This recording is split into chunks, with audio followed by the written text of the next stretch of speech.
Presidenta, restaría someter a votación la indicación número 9, que se encuentra en las páginas 17 y 18 del comparado. Esta indicación ha sido formulada por la diputada Giomans para incorporar el siguiente epígrafe y los artículos primero y segundo transitorios. Dice, disposiciones transitorias. Artículo primero. Reconocida la brecha de género en las diversas áreas del conocimiento, se deberá seguir un camino transicional hasta alcanzar la igualdad entre hombres y mujeres. Los principios que guiarán el proceso son: 1. Para cada instrumento o para cada área del conocimiento de cada instrumento, si los contempla, se deberá hacer una evaluación inicial a cargo de la Agencia Nacional de Investigación y Desarrollo a fin de determinar la brecha de género inicial.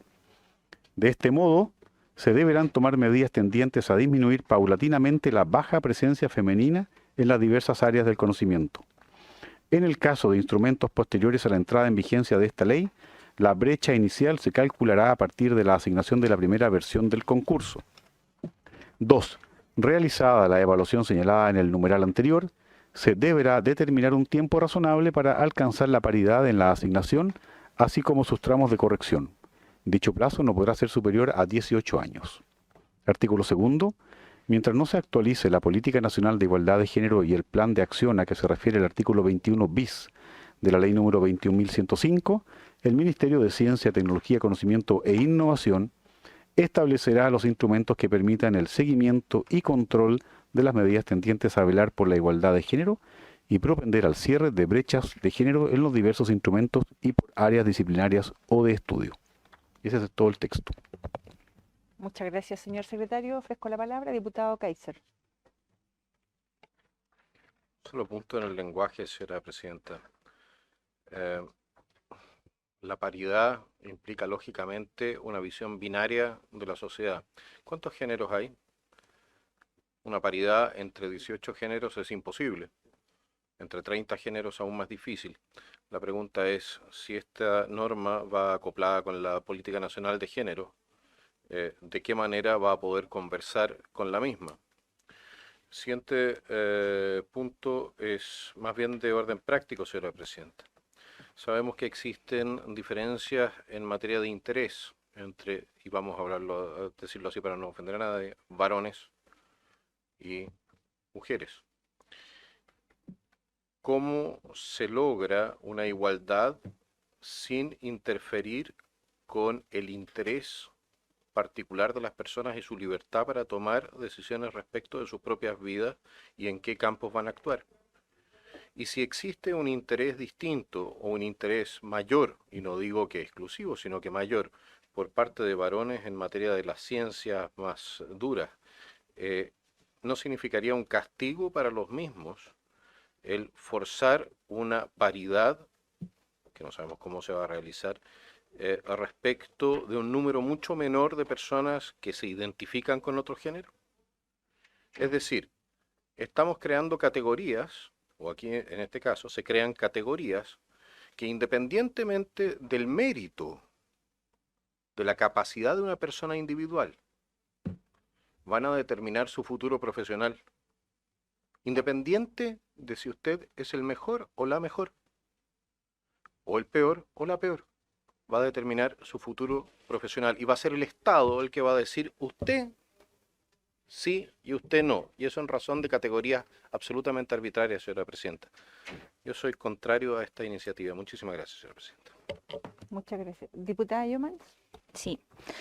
Bueno, la idea de la iniciativa, además en términos generales, y tiene que ver también con esta propuesta, es haciéndose cargo de las brechas existentes, que son bastantes. O sea, estamos hablando de una participación mucho menor de mujeres que en realidad hay que encontrar una explicación, pero también tener una política pública que se haga cargo de cómo poder disminuir, ¿cierto? Tiene que ver con eso.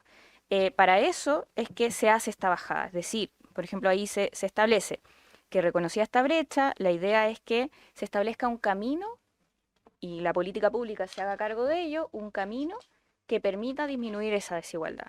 De eso se trata esta disposición transitoria, en el fondo, de que se implemente alguna política pública que se haga cargo de ese criterio, presidente. Es así de simple. Diputado Kaiser. Señora presidenta, existe lo que se llama la paradoja de la igualdad nórdica. Es un fenómeno sociológico que ha sido estudiado porque en la medida en que en Suecia, Noruega y en Dinamarca se iban igualando hombres y mujeres en materia de derechos, etcétera, aumentaba la diferencia en cuanto a lo que era su elección de carrera. Es decir, las mujeres tendían más a medicina, a carreras que tenían más que ver con seres humanos y los hombres más hacia las carreras técnicas. A diferencia, por ejemplo, de Bangladesh o de la India, donde la situación es mucho peor en materia de igualdad para las mujeres y sin embargo ellas están mucho mejor representadas en materia en los campos que se llaman de STEM, ¿no? Las ciencias más duras. Ahora, ¿a qué conclusión se llegó? Se llegó a la conclusión en los países nórdicos de que esto era el resultado de la libertad. En la medida que las mujeres disponían de más libertad, podían también seguir sus intereses de manera más libre, mientras que en Bangladesh o en la India el factor económico era mucho más determinante a la hora de elegir una carrera. El resultado es el siguiente, que se produce la paradoja de la igualdad nórdica, que en la medida en que las mujeres son más libres para tomar sus propias decisiones, se agudiza la brecha. Entonces, como consecuencia lógica, si nosotros queremos reducir la brecha, tendremos que reducir la libertad de las mujeres. Y eso, señora presidenta, es algo que yo creo que ninguno de los presentes quiere forzar. El estudio está, de hecho lo hizo, existe también un documental espectacular hecho por un sociólogo noruego, que también entrevistó al barón Cohen, no a Sasha, sino que al hermano, que es un brillante psicólogo evolutivo, si no me equivoco. Y entraron en esta lógica. Y de la mano de esto se produjo también una reforma en la Universidad de Oslo en materia de lo que es el departamento de género. Así que para aquellos que no han seguido este tema durante los 20 años que lo he seguido yo, es un interesantísimo documental y puede servir también para no cometer errores en la legislación que lleven al final a que nosotros cercenemos la libertad que las mujeres están alcanzando en este momento. Muchísimas gracias, señor presidente. Diputada Jones.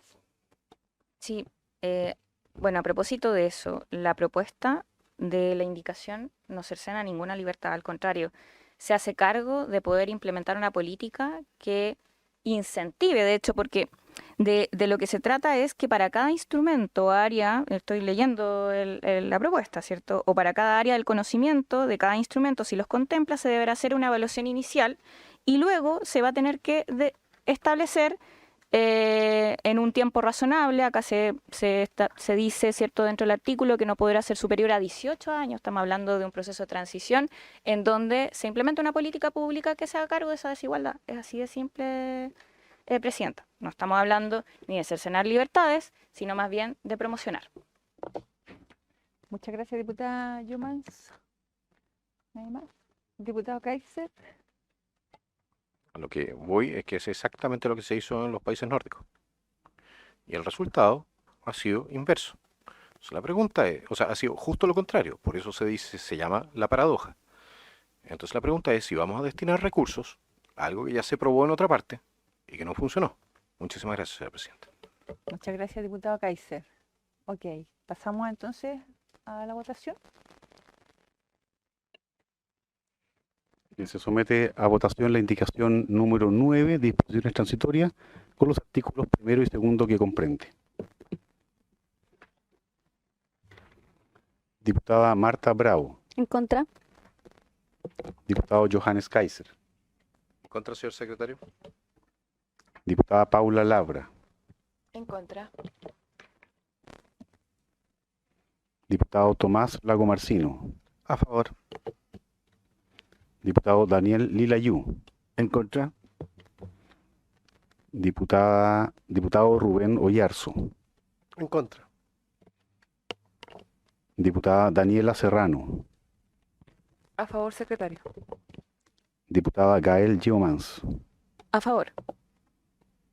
Y finalmente, presidenta accidental, diputada Erika Olivera. A favor. ¿Ningún diputado ha quedado sin emitir su voto? Se han obtenido 4 votos a favor, 5 votos en contra y ninguna abstención. 4 votos a favor, 5 votos en contra.